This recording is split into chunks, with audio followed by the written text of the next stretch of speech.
Welcome back to A Bit Gamey, and the fourth and final battle or sub-battle in the Battle of Ramillies, kind of linked campaign sort of thing. Fourth battle is the the final battle of the set, which is actually a battle of Ramillies itself, the village. As you can see, or maybe not, there's there's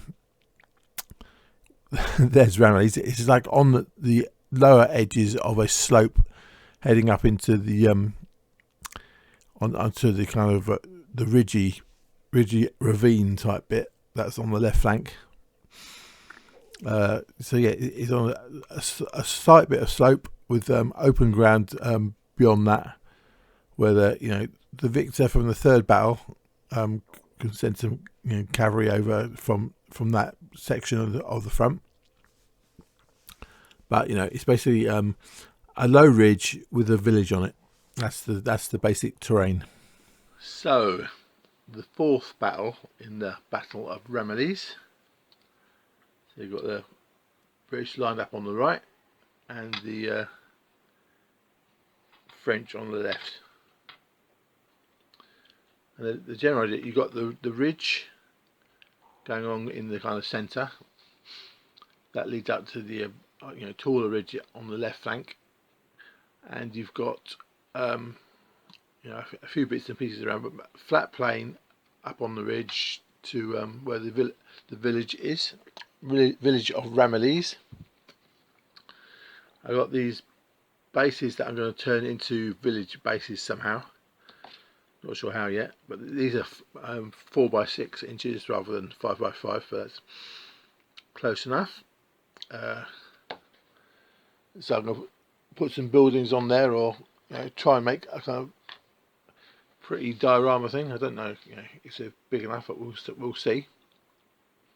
So yeah, so the village or the 2D village of Ramillies on the ridge with a battalion guarding it. There's a few little bits and bobs of trees and that, just because.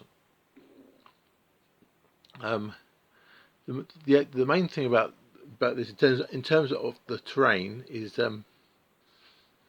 I've had this idea for a while that when you read stuff about all these kind of villages being the centre point of various phases in the battles, is the idea that around each village, I mean, you've got big fields, but at a certain distance from the village, but the in the vicinity of the village itself, you get lots of I don't know what you call it really, but market gardening, or whatever. When you've got people growing vegetables. I mean, one, there's woods for people getting firewood. 2, there's orchards for fruit. And the third thing is you have small fields which can be used, which are being used for vegetables and such. And for actual one for sale, but also for having for yourself, families having their own little vegetable plot. And so I'm thinking, in terms of terrain, I'm thinking you want stuff like that. I mean, I don't know how to make it yet. I mean, I pointed out these little these flat 2D fields from war bases, which I don't know what scale they're supposed to be. I mean, I think they're closest to 15, but I don't know, maybe I'm wrong. But as well as being, you could have them at different scales. Like at 15 mil, you could have that as a field, maybe, or whatever, 10 mil or something. But in terms of in this context of small fields around a village, this could be a vegetable patch for for a family or whatever. So the scale of it doesn't actually matter, I don't think, in this context, because they could be a family plot, and the thing about that, because they're pretty but 2D, and whether it's worthwhile getting more of them just to be scatter around villages for those kind of market garden type deal. And the other advantage of that, of course, is that they're flat, and so you can just put a battalion over it, and and not worry about the walls and such. You know, just treat it as a type of terrain that's kind of generic. So I'm not sure about it. I mean, I was thinking of making myself these little small fields, but I don't know. Maybe I'll just do it with the flat ones. But anyway, so that's that. Yeah. So this is the kind of ideal for the idea I've had for these kind of villages where they're kind of almost fortified. I mean, not explicitly fortified, but it is surrounded by difficult terrain. So they're kind of a fortress, even though not deliberately. So yeah, so in terms of terrain, I mean, I've got some bases now, so I've got to do some villagey bases for the terrain, but I'm not doing that until I've moved. And the second thing is the I don't know what you call it, the vicinity around the village, sort of a set of terrain pieces which go around the village, which is separate from like big fields. Let's say like orchards, woods for firewood, and vegetable patches, or so small fields around the village itself, and then either big fields or just ignore, just assume it doesn't actually matter for outside. So yeah, in terms of the terrain, once again, there's some kind of mat, some kind of cloth mat for hills, or make the hills specifically. I don't know if I particularly want to have giant terrain hills around, but maybe that's one option. What else is there? Yes, so in terms of terrain, that's the answer to that is the nearby fields, or market garden type stuff or whatever, or vegetable patches. Shall I do them flat, or an actual terrain? And if it's terrain, should it be big enough to hold a battalion, or should it be assumed to be that battalions in that terrain become disorganised, like going into woods or whatever? So yes, so that's something to be thought about. And the first option, and probably the easiest option, is just to do those 2D flat things, but we'll have to see. Right, yeah. So that's the terrain for the fourth battle, and the outcomes of the earlier battles will throw up some extras, like there's potentially 2 battalions of reinforcements coming from the left flank, and there's the winner of the cavalry battle gets a cavalry unit comes in at some point. So, in assuming that the battles went the way that I'd run them before, then the reinforcements from the left flank aren't coming, and the British won the cavalry battle on the right centre. So, so there's 5 units on the British side, and a cavalry coming at some point, and there's 4 on the French side, and no reinforcements. So, I mean, that's the idea. The idea of this was to basically make it like the historical battle. First of all, so that the British basically are set up to win, but then have random events, throw some random events into the mix, that could mess the thing up completely and make it unhistorical. I haven't decided on what those random events will be yet, but things like rain messing up the firing or something. Yeah. So what's next? So I'll run it. I'll play it out just to see. but you know, it's set up.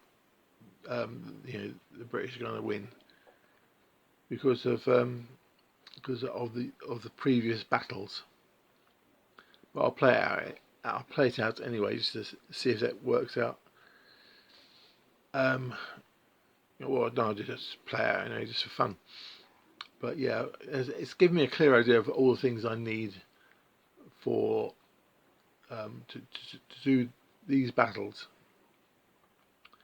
or at least this battle, as a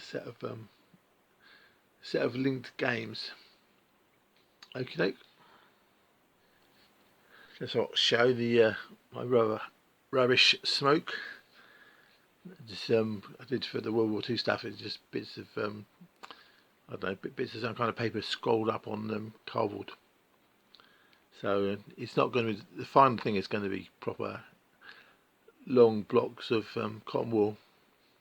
But still, it's, you know, it looks all right. It looks all right from a distance.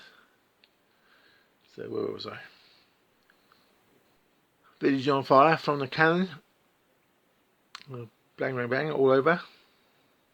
Bit of shaky cam. Oop.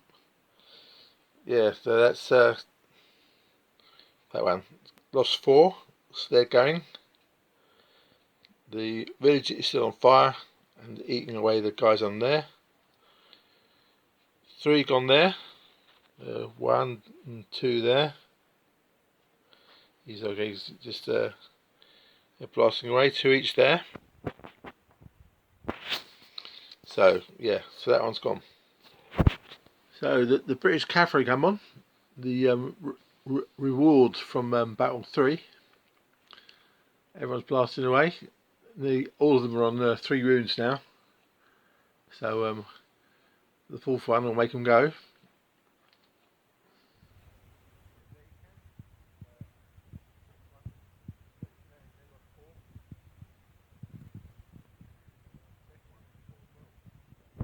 Gone. Cavalry charged and took out the 4th wound on that battalion there, which is gone. Cavalry can't do much now, as it's all rough terrain everywhere. But they did their job. Infantry here. Hit them for the 4th wound, so they're gone. And the cannon set fire to the village again. So unless they get rid of it, that'll be that battalion gone as well. So the French put the fire out, so they saved that casualty. And you know the what happened? I can't remember. I think the French put the fire out, so that saved that casualty.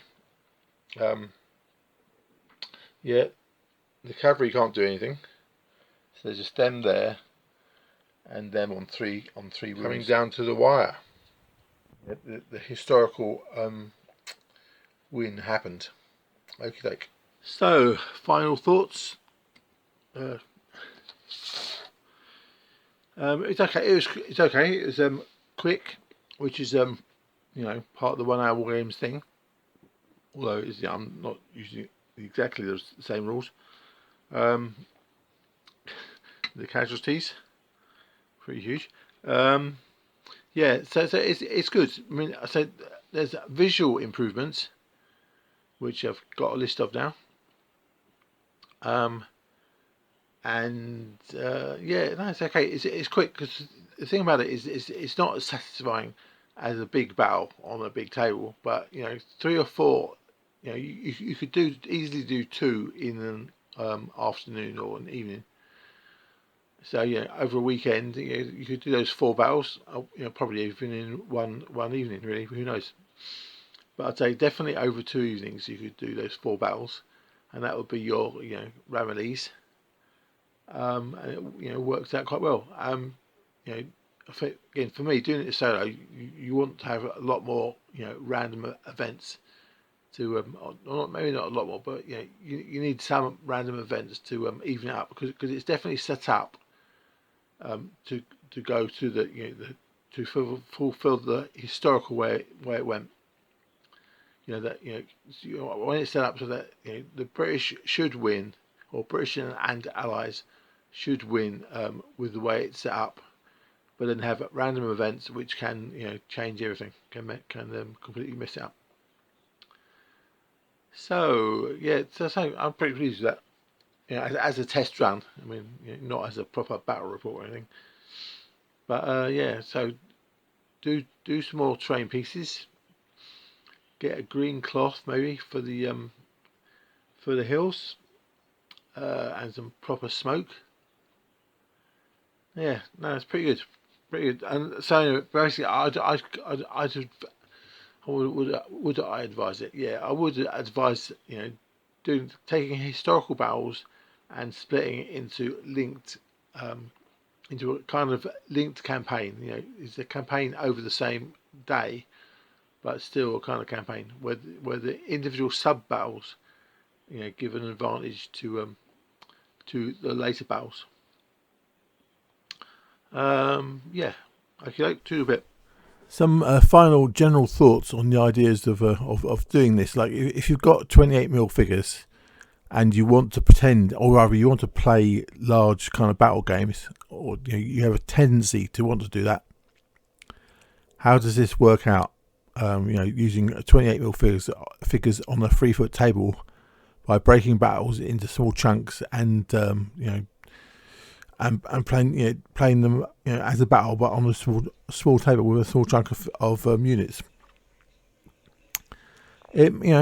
It's mostly okay, I'd say. I mean, it's not great. I mean, you're better off if you've got a bigger table, but it's okay. I mean, if you can reduce the size of the units. I mean, let's put it right.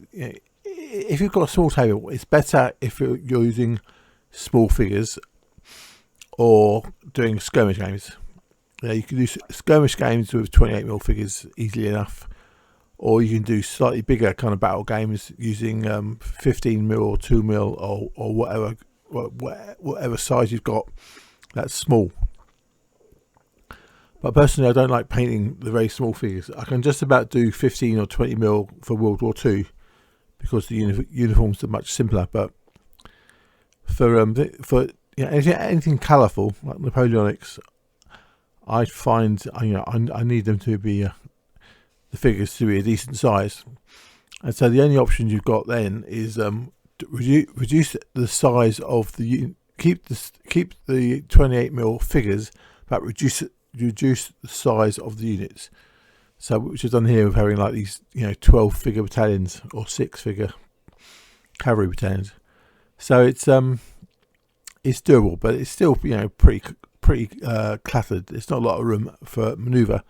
But if you've got a historical battle and you've got the manoeuvres that did take place, but you split it up, you cut it into little chunks and you do it in separate pieces, then it's okay, I think. I mean, it's not brilliant. I mean, obviously it would actually be better to do this set, of doing 4 sub battles on a big table, because you could get more a visual treat out of it.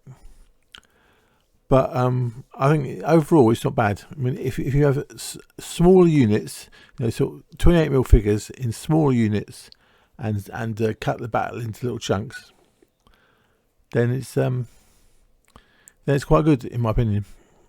It's not brilliant, but not bad. So what else was I going to say? Yeah, one part of making it not bad is making it visually as good as you can. So the terrain is actually probably slightly more important than it would be on a bigger table.